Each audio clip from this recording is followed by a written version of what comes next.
श्री यमराज को और यमुना जी को शाप हो गया। यमराज को शाप हुआ कि मृतात्माओं का, प्रेतों का आधिपत्य तुम्हें प्राप्त हो, तुम बड़े क्रूर कर्मा हो, तुमने अपनी माता के ऊपर पैर उठाया है, तुम्हारा पैर गल जाए। पैर मारा नहीं था, उठाया था, और तुमको मृतात्माओं के ऊपर शासन करना पड़ेगा। बड़ा कठोर कार्य है। यमुना जी को कहा कि तुम भाई का पक्ष लेती हो, जाओ नदी होकर बहो। सूर्य नारायण ने, पिताजी ने ही शाप दिया। बाद में सूर्य नारायण ने विचार किया कि ये तो बड़ा धर्मशील है यम और यमुना, ऐसा क्यों हुआ? ध्यान में देखा तो अरे ये जो संज्ञा है ना हमारी पत्नी, वो नहीं है, ये उसकी छाया है। ऐसा था कि भगवान सूर्य में इतना अधिक तेज है, इतना अधिक उष्णता है भगवान सूर्य में कि उनके तेज को भगवती संज्ञा देवी सहन नहीं कर पाती थी, तो अपने पिता के पास चली जाती थी बार बार। पिताजी कहते नहीं, विवाह हो गया, तुम यहाँ क्यों, जाओ वहीं जाओ। परम पतिव्रता थी संज्ञा। एक बार पिताजी ने कहा जाओ, अब लौट के यहाँ नहीं आना, जाओ। हमने कन्यादान कर दिया तो कन्यादान के बाद फिर दान की वस्तु को दाता के पास नहीं रहना चाहिए, वहीं जाओ।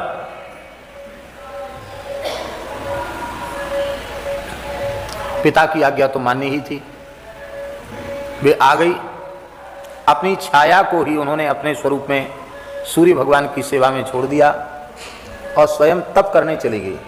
माने हम इतना तप से शक्ति अर्जित कर लें कि सूर्य के तेज को हम सह सकें। वो तपस्या करने चली गई। अब अपनी छाया को कह के गई थी संज्ञा जी कि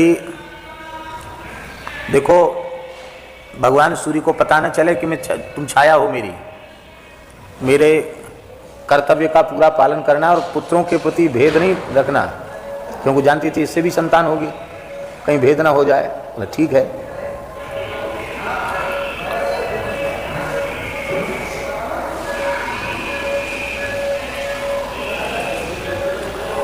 यद्यपि संज्ञा और संज्ञा की छाया में क्या भेद है? सीता जी की छाया,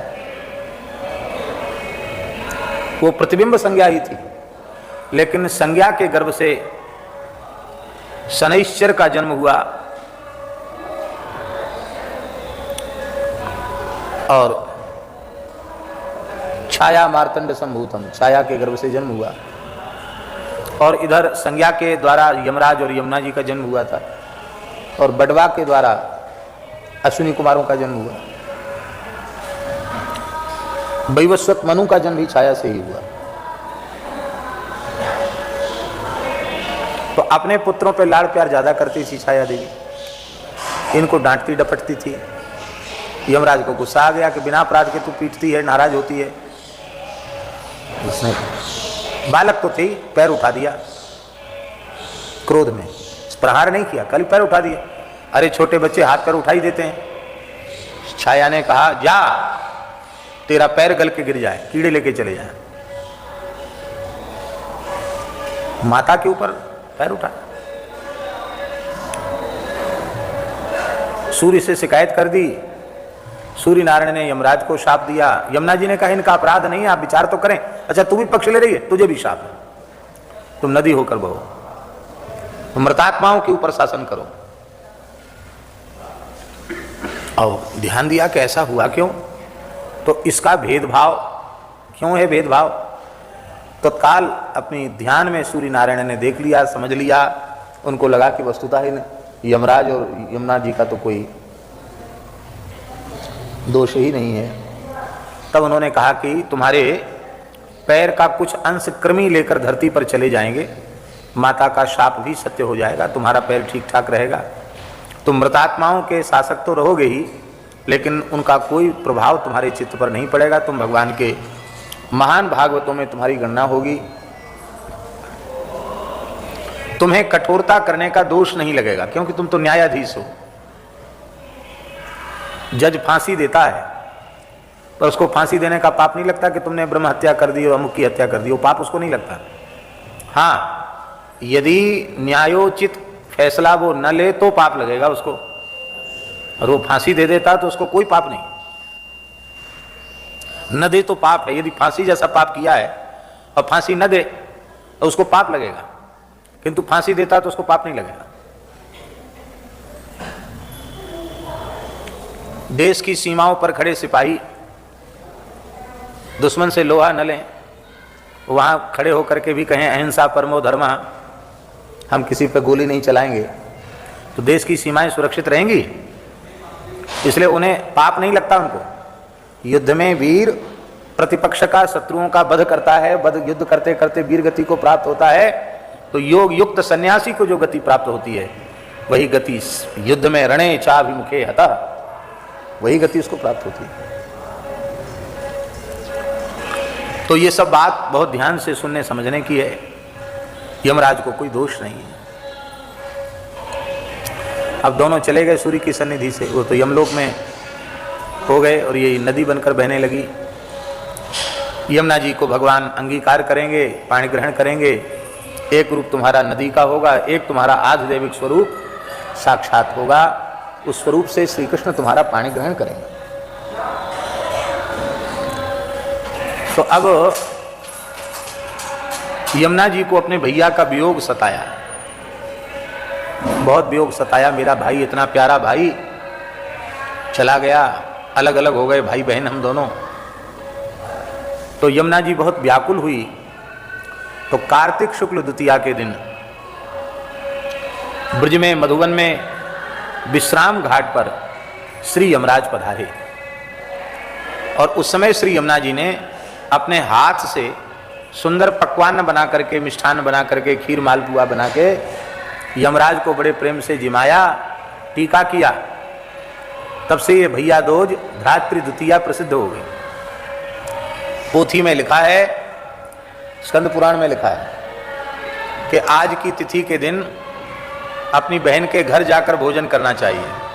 बहन अपने हाथ से भोजन बनावे, ठाकुर जी को भोग लगावे, और हो सके तो बहन अपने हाथ से जिमावे, ग्रास बनाकर भाई के मुख में दे। इसका पुण्य क्या है? बोले भाई के सारे पाप नष्ट हो जाते हैं। ये लिखा है महाराज पोथी में। उसका रोग दोष अलाय बलाय सब खत्म हो जाती है। साल भर वह आनंद में रहता है, स्वस्थ रहता है, निरोग रहता है। बहन के हाथ से किया हुआ भोजन उसे अमृत भोजन माना जाता है। पर कंजूस भाई नहीं होना चाहिए। हाँ, कि वहाँ जाके खीर मालपुआ खाया है और 100 रुपट्टी दे के बहन जी को चरण छू के चले आए। हजार का तो बेचारी का खर्च करवाया है और 100 रुपया दे के चले आए, पामछी के चले आए। ऐसा कंजूस भाई नहीं।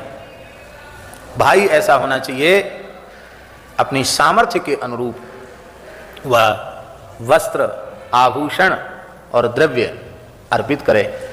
अपने भागनेयों को, भांजे भांजी, उनको वस्त्राभूषण अर्पित करे और बहन भोजन करा के मस्तक पर टीका करे, आशीर्वाद के रूप में नारियल दे और आशीर्वाद दे। ये 2 पर्व भाई बहन के हमारे देश के बड़े पवित्र हैं। एक ये भ्रातृ द्वितीया, यम द्वितीया, और दूसरा पर्व है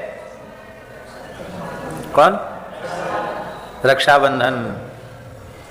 तो रक्षाबंधन में देखो क्या बढ़िया सुंदर बात है। यम द्वितीया को, भ्रातृ द्वितीया को भाई को बहन के घर जाना है, और श्रावण पूर्णिमा को बहन को भाई के घर आना है। ये विधि बना दी कि कम से कम साल में कितनों मामा व्यस्त होगा तो भी अपने भांजों के यहाँ, अपने बहन के यहाँ एक बार तो साल में जाएगा। भाई कितना भी व्यस्त होगा तो भी श्रावण पूर्णिमा में अपनी बहन के घर तो जाएगा राखी बंधवाने के लिए।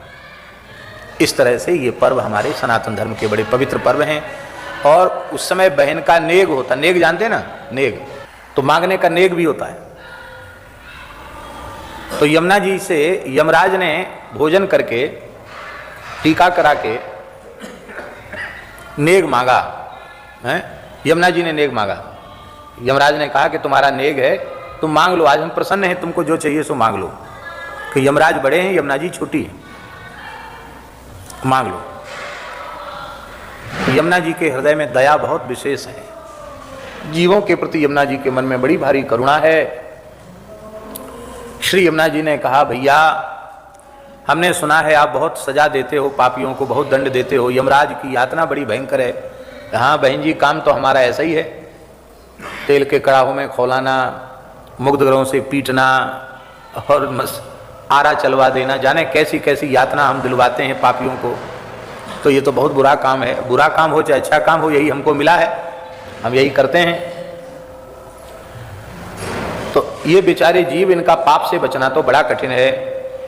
तो आप यदि हमें कुछ देना ही चाहते हैं, हमारे मुंह मांगा नेग, तो मेरी धारा जहां से आरंभ हुई है और जहां तक है प्रयाग तक, वहां तक कोई भी जीव एक बार जीवन में स्नान कर ले, उसे यमलोक न जाना पड़े, यम यातना से मुक्त हो जाए। यमराज बोले कि बहुत भारी उदारता है बहन जी आप में, जीवन में एक बार स्नान कर ले और वहां से यमुनोत्री से लेके प्रयाग तक, तो हमारा यमलोक तो सूना हो जाएगा। फिर इस बहाने लोग पाप से बचेंगे नहीं, पाप में उनकी प्रवृत्ति होगी, सोचेंगे यमुना जी में नहा लेंगे, हो गया काम, अपना क्या है। तो इसलिए मर्यादा बनी रहे और तुम्हारी मान्यता भी बनी रहे, ऐसा कुछ करो। तो फिर विचार विमर्श करके हो गया यमुना जी का स्नान। अब कपड़ा पड़ा ओढ़ लो, कुछ नीचे बिछा लो। तो क्या कह रहे थे हम, याद दिला? हाँ, मर्यादा बनी रहनी चाहिए। बोले ठीक है। तब यह नियम कर दिया गया कि कार्तिक शुक्ल द्वितीया को इस तीर्थ में आकर, ब्रजमंडल में आकर, जो कोई अपनी बहन के साथ मेरे पवित्र जल में गोता, तुम्हारे जल में गोता लगाएगा, उसे यमराज के यहाँ नहीं जाना पड़ेगा।